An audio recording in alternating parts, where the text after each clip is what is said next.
The comparison contrast essay. What's it all about? I'm asking you to write a comparison contrast essay this semester, and the first thing we should clear up is what that means. A comparison essay explores either the similarities or the similarities and the differences between two or more subjects.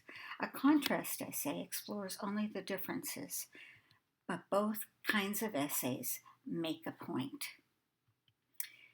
So let's talk about making a point. Why are you writing this paper? The point of the essay is the reason why you're writing the paper.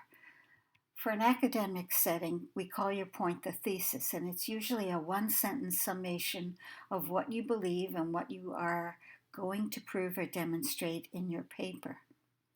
In a work setting, if you're writing a report, it's what you want to happen, and in the rest of the paper or report is the support for that result. Whether you're writing a paper for a college class or for a job, you want to help your readers to understand something that they might not know or understand. You're always writing for an audience, and you want to provide them with fresh insight. If you're only presenting information that's conventional wisdom, you've got to ask yourself, why am I bothering? They won't care. They won't read it to the end. They won't appreciate my effort. In fact, would I appreciate my effort? If you wouldn't appreciate your effort, you can be fairly confident that nobody else will either. In a comparison contrast essay, you want to bring one or both of the subjects into sharper focus.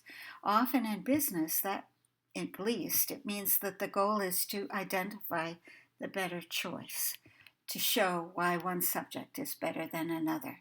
So let's talk about brainstorming for a comparison contrast kind of paper.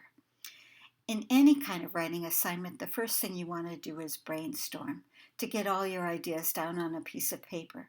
Sometimes you use clustering or mind mapping or free writing or the journalistic questions.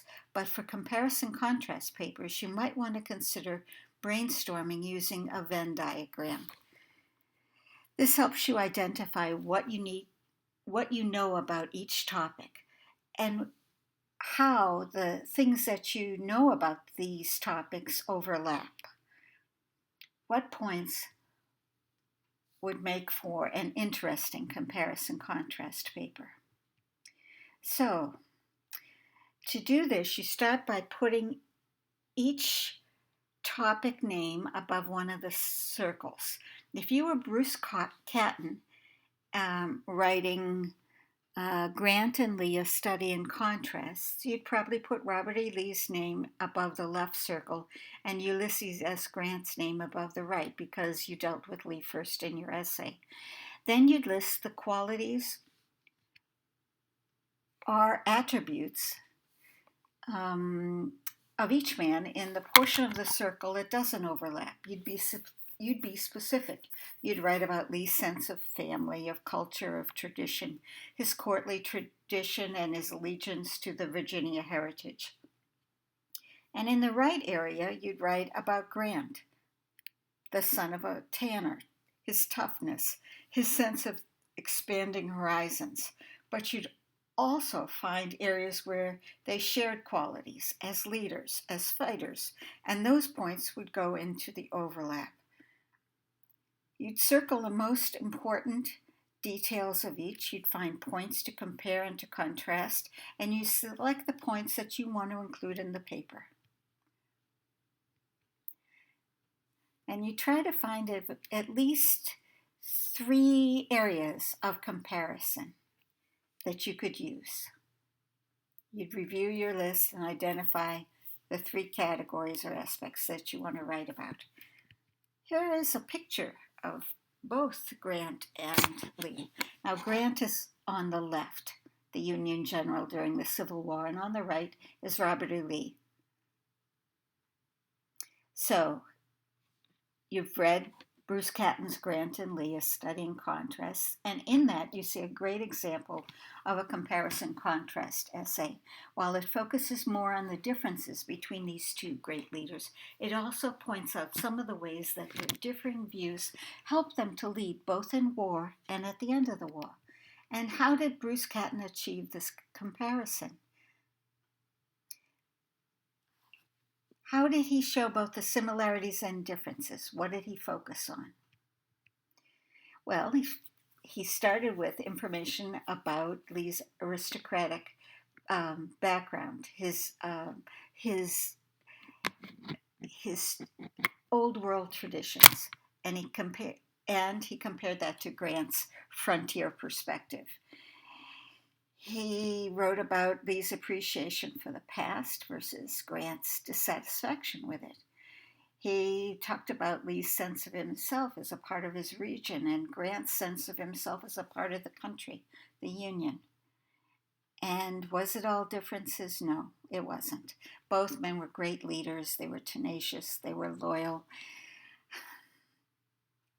They were great men of their times. And what is his point? Here we go. They represented their sides, and because of who they were, they had the ability at the end to turn quickly from war to peace once the fighting was over. Out of the way these two men behaved at Appomattox came the possibility of a peace of reconciliation. So let's talk about your essay now and the parts of your essay. Let's start with the components of your paper. As every essay you write, you'll need an interesting title. That may not be your starting point, and in fact, it probably isn't. But keep thinking about it as you write your paper. You'll also need an interesting introductory paragraph that leads directly to your thesis and captures the attention of your reader. Both your title and your introduction will be the hook that either captures your reader's attention or the hook that your readers use to drag you off stage because they are so uninterested in your writing. You want your readers to want to read your essays. Some people write their introductions right away, some write tentative ones and wait until after they've completed the essay to write the introduction that matches the needs of the paper. This is your choice, but you need a great introduction.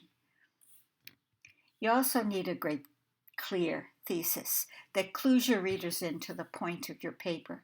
Many people talk about the thesis being the roadmap to the paper, the way that the readers know what's going to happen and in what order. In Catton's case, it was they were two strong men, these oddly different generals, and they represented the strength of two conflicting currents that through them can come into final collision. Let's go on with more parts of your essay. You're going to discuss the same points for both subjects. If you were Catton and you wanted to write about the relative size of each guy, you would provide details on how tall and heavy Lee was and how tall and heavy Grant was. You're going to need to make a decision on the organizational structure. In comparison contrast essays, you have some choices. In the block method, you identify the things that you are comparing, say Grant and Lee, as Catton did, and write about the different characteristics of each. You'd begin by exploring Lee's personality and philosophy, and the next paragraph you'd explore Grant's. If you decide to use a point-by-point approach, you'd identify the personality and philosophy points that you want to make and explore them. First addressing, say, the geographic orientation for Lee, and then for Grant. And then in the next paragraph, each guy's sense of nation, first Lee and then Grant. You might decide to find all the points for which your topics are similar and handle them before addressing the ways in which they're different. Catton kind of does that in that first he describes Lee and contrasts that in the next in the next section of the essay with Grant. And then he finds points in which they exhibit similarities.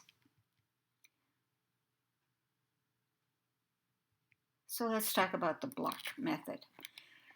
In a block method, each paragraph addresses one point only from your pair of topics and includes the shared aspects you've chosen to compare the topic to. Is that clear? I hope the next slide is more helpful. So you start with your introduction and your thesis. And in paragraph 1, you start with a topic sentence that identifies the topic you're going to talk about in that paragraph. In the Catton essay, he begins his section with, back of Robert E. Lee was the notion that the old aristocratic concept might somehow survive and be dominant in American life. He goes on to point out, he goes from point to point about Lee, his background, his heritage, his sense of it was somehow an advantage to human society to have pronounced inequality in the social structure. Point by point, he deals with Lee. And then he transitions to General Grant and begins his description of him point by point. His conclusion, instead of being just a summary of the points, is more of an evaluation of how these different men with different approaches and worldviews shared some qualities that helped the nation move on after the Civil War.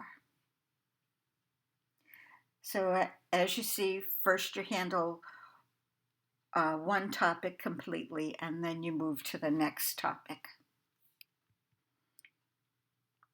And now we're going to talk about the point-by-point method.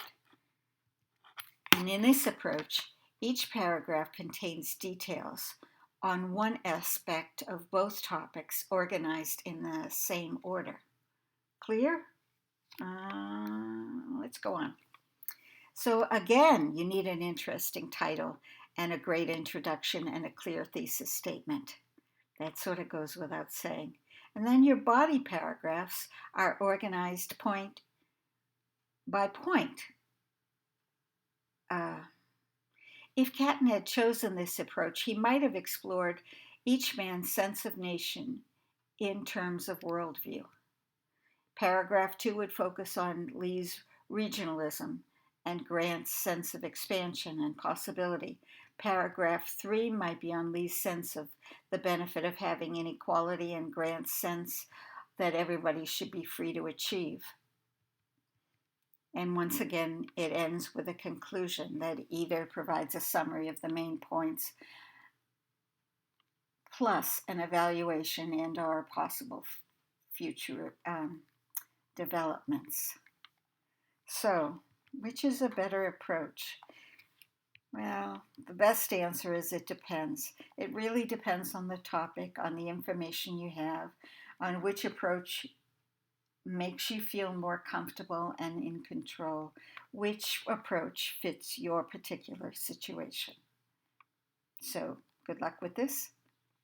I'm looking forward to reading your essays.